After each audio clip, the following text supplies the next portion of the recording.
Yeah, my face is not giving like Emma Tiglau's evening out performance. Haha, that was horrible. Mas horrible ang kanyang pagmumukha. My God, mukha siyang unggoy, no? Di ba? Yes! Ko gusto yung way niya na parang this is bad, this is bullying, okay? It's not giving this preliminary. What's going on? What? Teka lang, comment ako dyan, it's not giving, sabi niya. My God, your face is not giving. You look like a chimpanzee.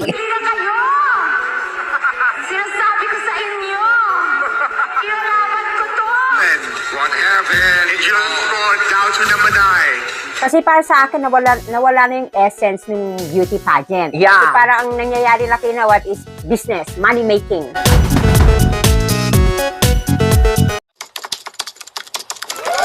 Ayaw masabog ang evening gown ni Emma Tiglau. Dito sa preliminary, kapatid, ako na-appreciate ko siya.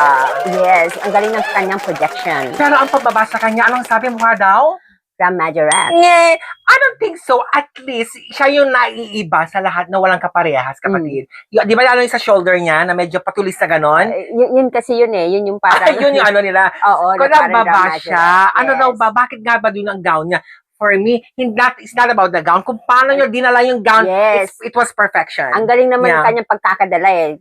Kung nakita niyo siya rumampa, kung paano niya pinroject yung gown niya, I think yun yung pinaka-importante. Ako, pasok ako sa kanya sa gown, so wala akong masasabi. Anyway, perfect execution for Emma. Mhm. And nadala niya yon. Anyway, pag-usapan naman natin yung comment itong Becky na to, kapatid, na parang hindi niya ma-appreciate itong si Emma Tiglau na ang sabi niya, tingnan mo na, panoorin nga natin kung ano sinabi ng Becky to. Miss Grand Philippines. Yeah,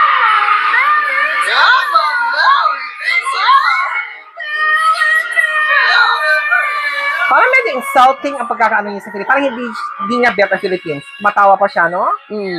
this is not giving either. What? Sorry. It's not giving. Sorry, sabi niya. Yes. Both her and Miss Grand Indonesia are just not giving this preliminary. What's going on? What? Teka lang, comment ako dyan. It's not giving, sabi niya. My God, your face is not giving. You look like a chimpanzee. Yes. At sino pa para mag-comment? Yeah, tingnan natin. Hindi ka naman kilala. Pero siguro kilala siya sa mga ibang nababa siya, no? But anyway, hindi ko gusto yung way niya na parang this is bad, this is bullying, okay? So, tuloy natin. Ew, this is not cute either, you guys. Sabi niya, ew, gumanon, di ba? Ew. Oh my God. Oh. I mean, if that skirt comes off, okay, maybe. But right now, we're not seeing anything grand about this. We're not seeing anything grand about this, sabi niya. Mhm. Yeah, my face is not giving like Emma Tiglau's evening out performance. Haha, that was horrible. Wow. Wow, Oh my God. horrible daw ang kanyang performance. Parang siya naman horrible naman ang yung pagmumukha.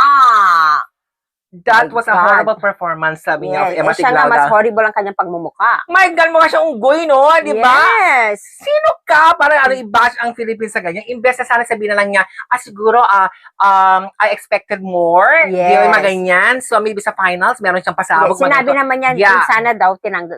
Kumbaga matanggal man lang yung sa ano niya, parang Yes, oo. siguro daw mas maganda sana yon. Pero iniisip ko, designer ka ba?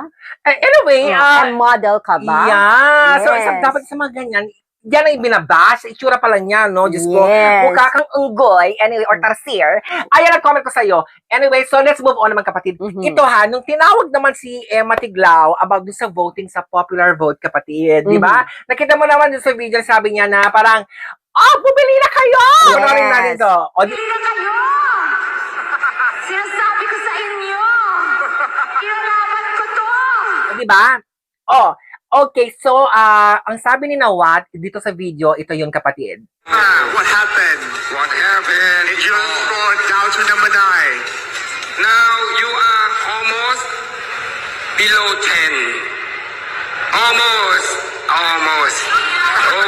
Oh, what happened? Sabi niya. So ibig sabihin kasi, number 8 ata si Emma dito. Yan, makikita natin sa screen. And then, bababa na pababa siya, number 9 to 10. Kasi nga, kailangan mo bumili para sa popular vote para umangat ka. So, nandun yung parang, literally, vote buying ang nangyayari. If you want to be part of the top 10. So, natawa ako dito, kapatid. Ano sa tingin mo?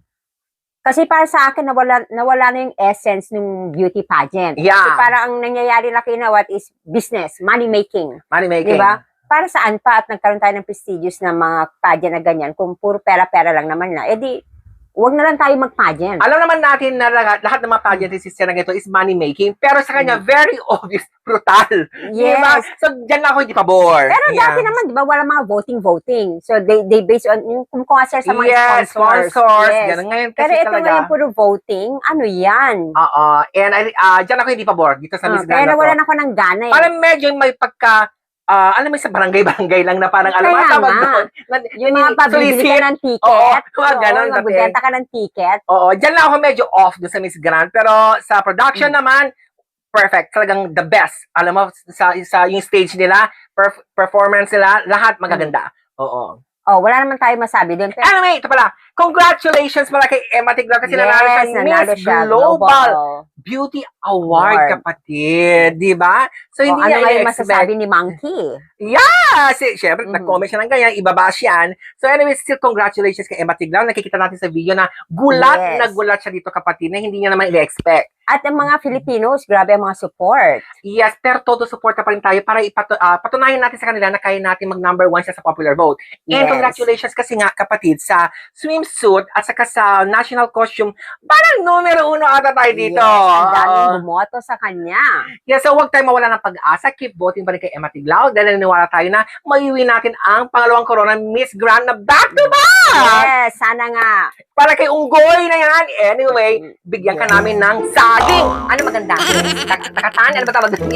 Yung ano? Hindi, yung senyorita. Senyorita. Yung maliliit lang. Oo Pero nga. sa laki ng bunganga niya, dapat yung yung malalaking saging. Ano tawag doon? Basta, yung puso na lang ng saging. Puso na sa, oo, pasok na sa bunganga niya. Yes. Anyway, thank you so much for tuning in and we'll see you again soon.